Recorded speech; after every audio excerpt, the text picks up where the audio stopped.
இந்த மும்முனை போட்டி, 4 முனை போட்டி அப்படிலாம் சொல்கிறாங்களே, சரி அவங்கள பொறுத்த வரைக்கும் அப்படியே இருக்கட்டும். அதில் மாபெரும் மக்கள் சக்தியாக நம்ம அணி ஒரு பக்கம், அடுத்து திமுக தலைமையில் மற்ற கூட்டணி கட்சிகள் ஒரு பக்கம், அடுத்து பாஜக தலைமையில் மற்றும் பலர்.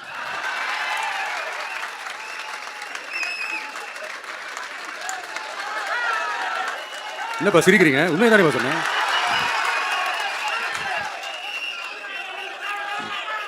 ஸோ இப்படி எத்தனை சக்திகள் எத்தனை பேர் வந்தாலும் திமுகவை வீழ்த்துறதுக்கு மாபெரும் மக்கள் சக்தியான நம்மளால் மட்டும்தான் முடியும், நம்ம டிவிகேவால் மட்டும்தான் முடியும்.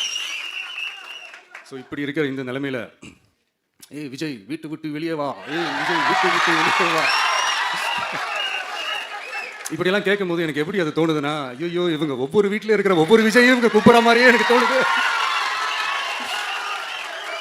அப்படிதான் எனக்கு தோணுது. அதனால பொறுங்க பாஸ், வருவாங்க, முறையாக வருவாங்க. ஓட்டு போடுற அன்னைக்கு ஓட்டர் ஐடியா கையில் எடுத்துக்கிட்டு ஒவ்வொரு வீட்டில் இருக்கிற ஒவ்வொரு விஜயும்